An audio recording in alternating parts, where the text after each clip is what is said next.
नमस्कार, news state Bihar Jharkhand देख रहे हैं आप और मैं हूं आपके साथ अंकुर पांडे। खबरों के विस्तार में चलेंगे, जहां पर मुख्यमंत्री नीतीश कुमार की अध्यक्षता में हुई कैबिनेट की बैठक में 36 प्रस्तावों पर मंजूरी मिली है।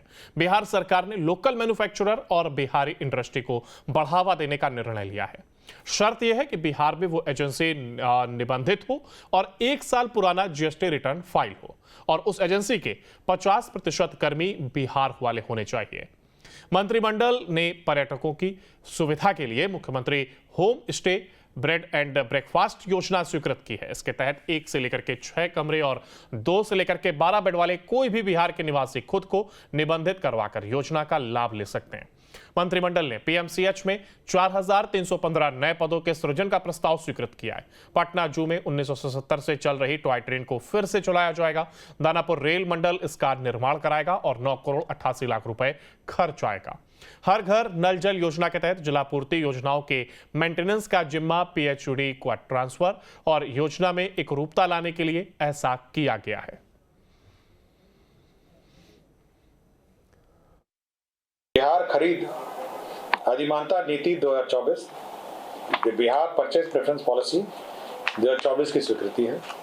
इस पॉलिसी के अंतर्गत जो बिहार में उत्पादन किए जाने वाले कंपनियां हैं, सर्विस प्रोवाइडर्स हैं, उनको प्रोक्योरमेंट और सप्लाई में अधिमानता देने का निर्णय सरकार ने लिया है। इस नीति के अंतर्गत यदि जो बिहार की कंपनियां हैं, यदि L1 जो न्यूनतम दर में से 15% के मार्जिन में अगर बिड करती हैं, तो ये निर्णय हुआ है कि जो L1 रेट पे उन्हें 25% का ऑर्डर दिया जाए।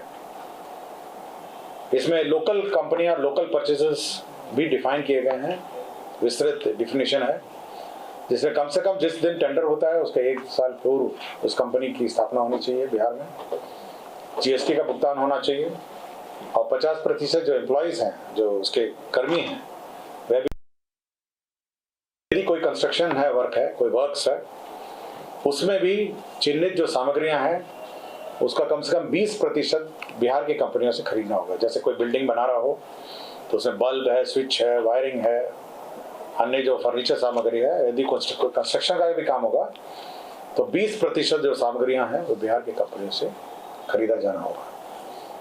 तो यह बिहार की कंपनियों जो बिहार में मैन्युफैक्चर कर रही हैं और बिहार में जो कार्यरत कंपनियां हैं उनको प्रोत्साहन देने, उनका उद्योग बढ़ाने और साथ ही साथ नई कंपनियों को भी प्रोत्साहित करने के लिए यह नीति सरकार ने लाई। यह संजय गांधी जैविक उद्यान है, आपके पटना जू जिसे कहा जाता है। आपको जानकारी होगा वहां पे जो टॉय ट्रेन संचालित थी 1977 में प्रारंभ हुई, 1977 में, और 2015 तक तो चली। आप लोगों ने देखा होगा कि चलती रही 2015 तक। अब उसको पुनर्जीवित करने का निर्णय लिया है। ये करीब 3.7 किलोमीटर का रेल की जर्नी होगी जू के अंदर, और ये भारतीय रेल का दानापुर रेल मंडल जो पूर्वी मध्य रेल है वो इसका निर्माण कराएगा और इस पर खर्च होगा 9 करोड़ 88 लाख रुपए।